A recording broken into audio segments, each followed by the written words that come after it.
नमस्कार friends Sai Krishna channel को आपण मानक स्वागत। फ्रेंड्स आज आम गोटे नेचर कैंप बुलवाक जाऊँ। तार ना है मंडासुर। ये मंडासुर कंधमाल जिलार रायकिया ठारू मात्र 10 किलोमीटर दूर अवस्थित।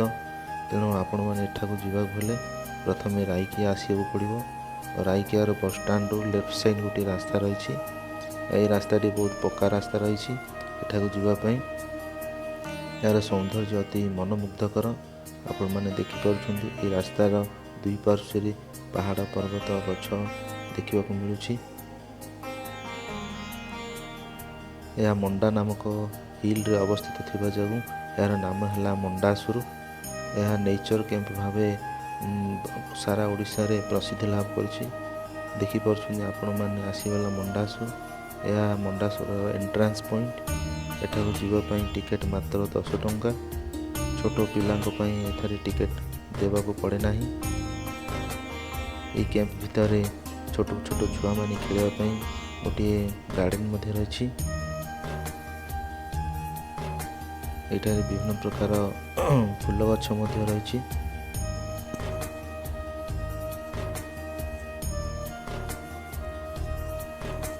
आपने देखिपुंट या बहुत सुंदर भाव सजा जाइए। बसवाई कड़े कड़े विभिन्न प्रकार स्थान करा जाइछि।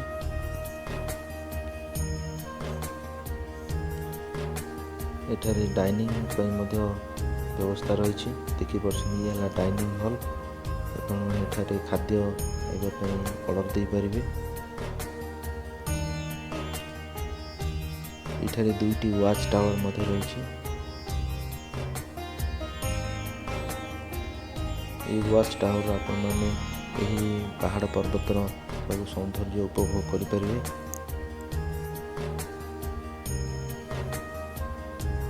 ये है वाच टावर।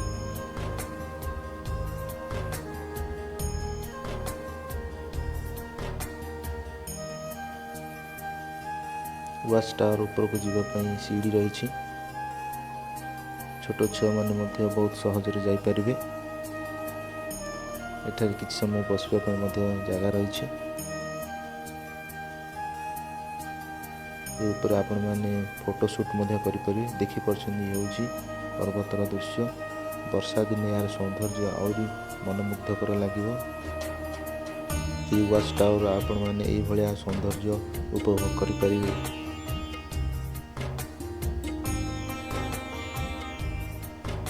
एठार विभिन्न प्रकार फोटोशूट करें।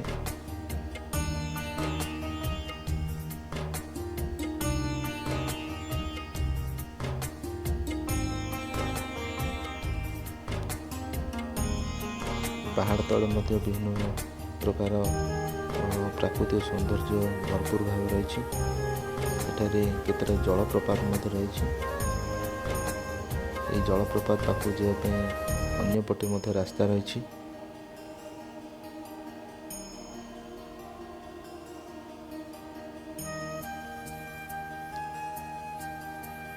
ये देखो वाच टावर। विभिन्न जाति जाति का फूल लगा जाइए। शीत ऋतु यार सौंदर्य आहरी भरपूर भाव बढ़ी जाए। तेणु दर्शक मैंने एठारे शीत ऋतु उपभोग करने बहुत परिमाण आसी था। भल भाव सजाई दि जाए।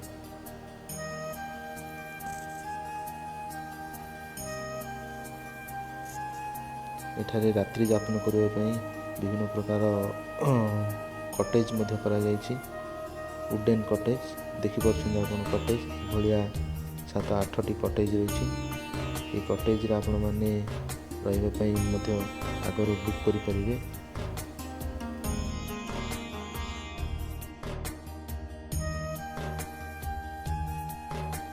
www.ecotourodisha.com यही वेबसाइट आपण मैंने ये कटेज बुक करें। कटेज रे रही प्रति नाइट 3500 टंका भड़ा। या सहित आपण मानक डिनर लंच ब्रेकफास्ट इनक्लूड। देखिपुंट कटेज दृश्य।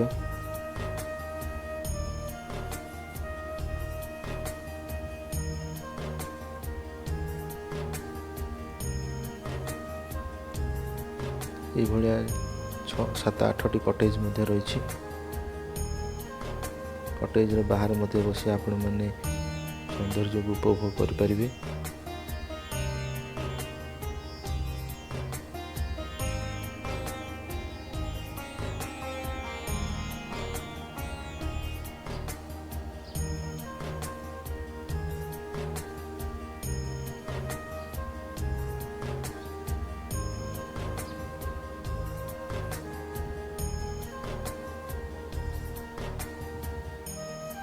ये हूँ डाइनिंग सेट, एठारे बसी आपण मैंने भोजन करें।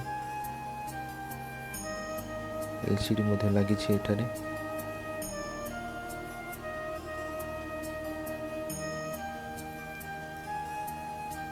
इको टूरिज्म भाव सारा ओडिशा रे विख्यात लाभ करछि।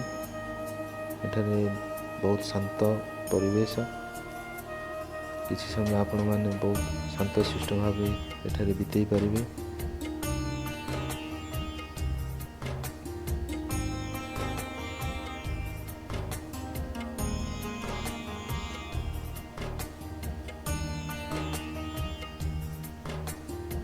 एठारे गोटे खेल पड़िया रही छोट छोट पिला माने खेलबा पे। सांग माने वीडियोटी जदि भल लगी थाए प्लीज लाइक करंतु, शेयर करंतु, कमेंट करंतु एवं आम चैनल को सब्सक्राइब करंतु।